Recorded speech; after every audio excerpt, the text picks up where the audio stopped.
Hello everybody and welcome to Let's Play Banjo Tooie, the CSX Gamers here. And last time we transformed into a Stony and now we're leaving Wumba's Wigwam. Now as a Stony, there are a few things you have to do, and there are two Jiggies that basically you must actually facilitate here. One of them you actually can't get, and another one you actually can't get without being the Stony.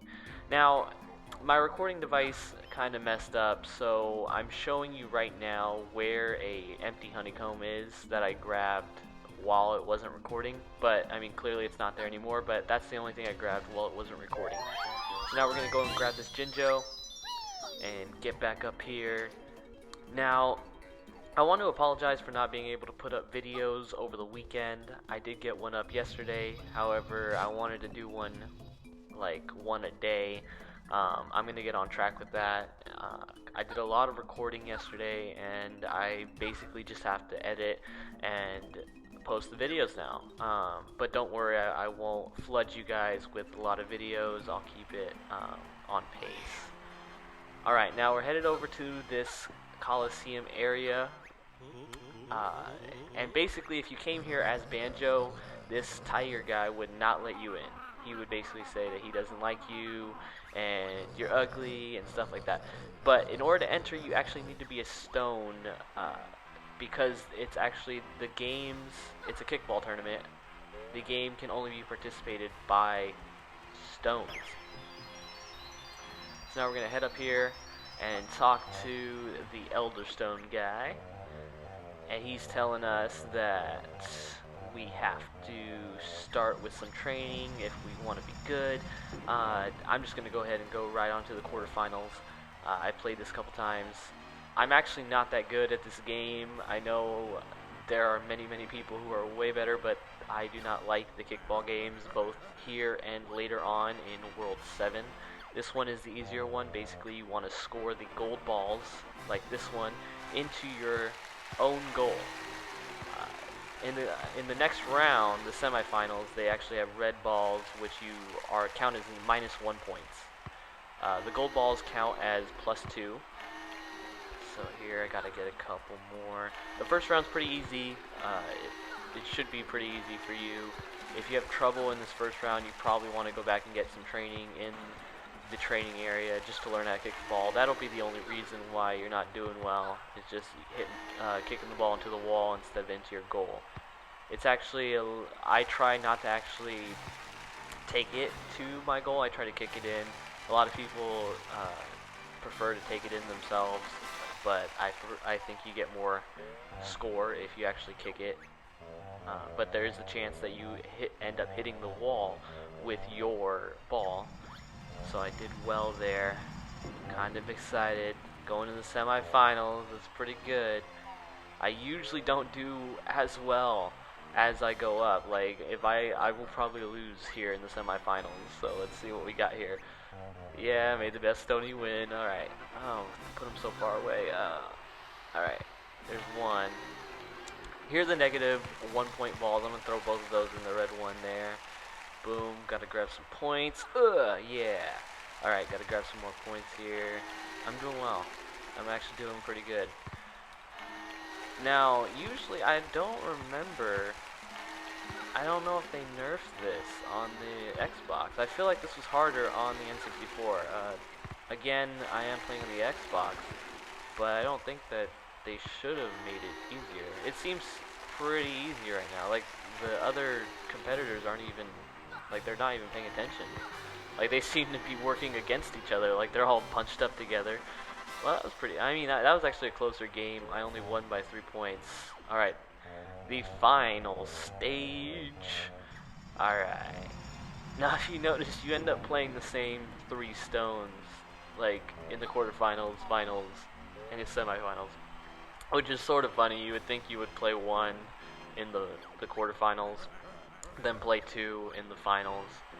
Actually, I believe it should have been like that. Now that I think about it, maybe it's new, or maybe that's later on in World 7. Maybe that's how World 7 works, when you play this game in World 7. Now, for those of you who don't know, all right, negative points. World 7 plays this a little different. Basically, you try to score gold balls into your opponents, which makes it so much harder because you have 3 opponents. So it's like, you know, you gotta have 3 things to worry about, and you basically it reverses it. You want to get the lowest score. So I mean, you try to kick red balls and yours, yeah, zigzag, zigzag. All right, I think I'm gonna win this one, guys. Basically, you get negative scores into yours, but that's in World 7. We will deal with that later. And I won. I won. Yeah. Now, I'm sure most of you are gonna have trouble with that. That was pretty, like, I got lucky there. So if you guys are following along playing on the Xbox, don't feel discouraged if you lose a game or two. These mini games usually, you know, you're gonna lose one in a while. If you go through the whole game perfect, then that's, you know, good job for you. But there, if you go, you know, miss a couple things here and there and have to replay a couple things, don't feel bad. I mean, all of us have to go through it at least once, so I mean, don't feel bad at all. Alright, now as the Stony, I believe we're going to do one more thing over here in this area. The camera. Alright, now we kicked this in earlier as the Goliath, and it's almost perfect size for Banjo and the Stony here. I mean, you really can't fit much else. And this is the prison compound. Now, if you talk to this guy right here on the side, he will tell you what you need to do to open a door. Now, what you want to pay attention to is the stars, the moon, and the sun. You know, he mentioned a lot of things. Oh, this is actually, I did this in the last video, when it messed up. Okay, so basically, guys, I apologize again. I actually was here when I thought my capture card was recording, so I'm just going to go ahead and show you what it is.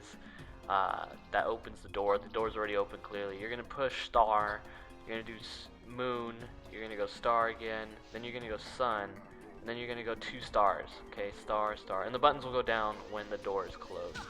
So I'm sorry, guys. But at least I'm showing you for, you know, integrity's sake here. Okay, we're going to go back to Wumba, and we're going to change back to Banjo here. See, I'm going to take damage so much in this LP. I mean, I feel like I've just gotten lazy. I mean, I know that if I die, nothing happens. Like, this is, I mean, it's originally a Nintendo game, but it's on the Xbox still. Unlike the other games where you collect lives, you don't collect lives here. Basically, when you die, you just start out in the world entrance. You know, nothing really. I don't believe anything that's saved is lost. So basically, every time you see that little saving icon on the bottom, that means that nothing's going to be lost there.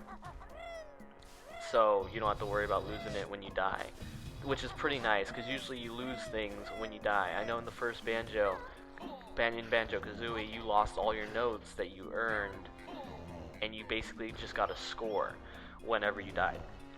But this is different. Everything that you got, you keep it no matter what. Okay, now this is very complicated, especially on the Xbox. You want to use the control stick very gently, like almost moving it like nothing. Banjo will do this like tiptoe motion. You know, you'll know he's entered tiptoe motion when he waves his arm like this. Alright, and you grab this Jiggy. Now this is actually one of 2 times we're going to do this in this world.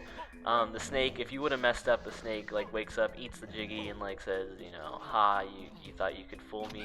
I should have actually messed up once, but I'm trying to do this as fast as I can. And but basically that's what it does. It's kind of scary at first. I remember as a kid, when he woke up, because I didn't know you had to tiptoe, so I just thought, hey, free Jiggy. I actually like tried to jump across the thing. I don't know. I thought it would be sort of a mini fight there, but it's not. He just eats it, and then when you go back down, he like spits it out. Okay, Cheeto page. We got to collect the Cheeto pages. I'm gonna try to get them all. Actually, I promise you, I will get them all in this LP. But I cannot actually say when I'm gonna use them. I'll probably throw them in, but I don't think I'll turn them on. Maybe eggs, maybe feathers, but I don't think I'm gonna use the cheats that Cheeto gives you. Not because it's bad or anything. I mean, they're in-game cheats, so, you know, it's not like you're, you know, taking away anything from the game. But I just, you know, I don't really need them.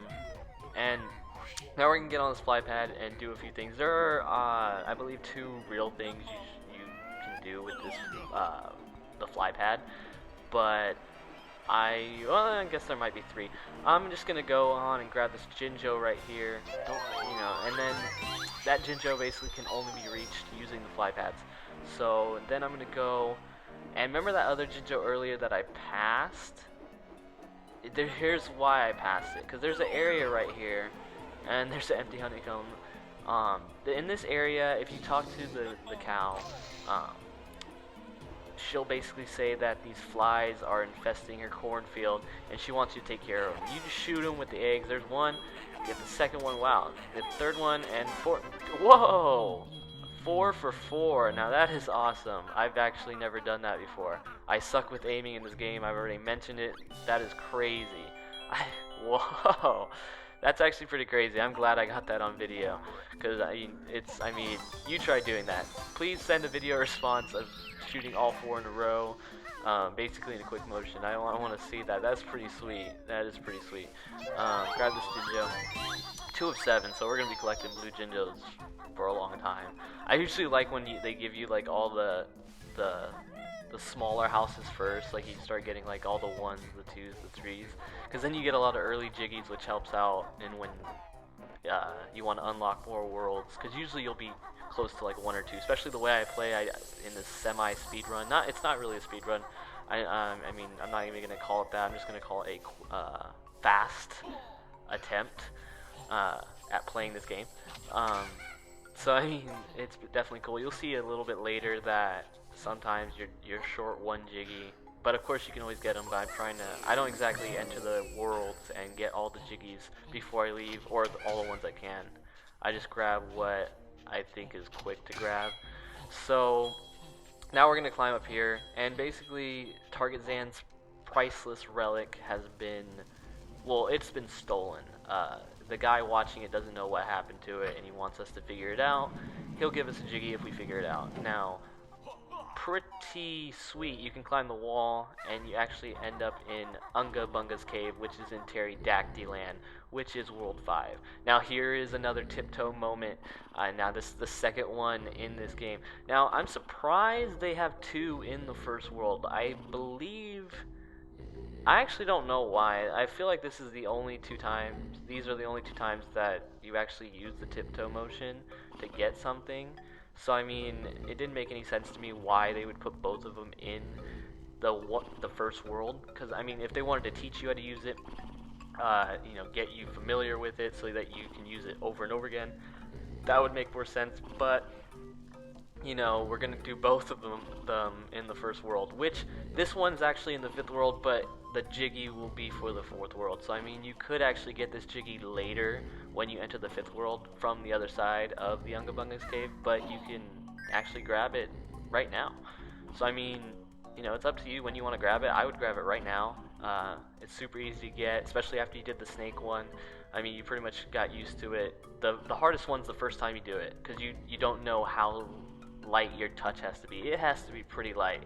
Like, the difference between like walking and tiptoeing is nothing. I mean, how many times do we walk in Banjo? Think about it. So now they don't want you to walk, they want you to go to tiptoeing. We run everywhere. At least I try to run everywhere. Look, he's already running right now. I mean, that's crazy how they want you to tiptoe. Now, you could actually use the fly pad and get to the upper entrance, so you don't have to use the grip grab move. I guess maybe if you don't want to grab the grip grab move. And then there'll be a Cheeto page. I'm going to drop down and go inside and give him back. It's sort of funny, we're entering the door we entered the first time. So it's like, where'd you come from? You just went outside. We're going to give him back his thing. Caveman stole it. Why? Those thieving little. Whoa, whoa, whoa, whoa. Careful. This is a family game.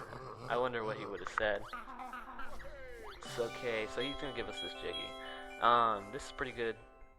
I mean, there's so much gold in that room, you would think that he could give you like 4 or 5 Jiggies, but, I guess Jiggies are at a premium in this game.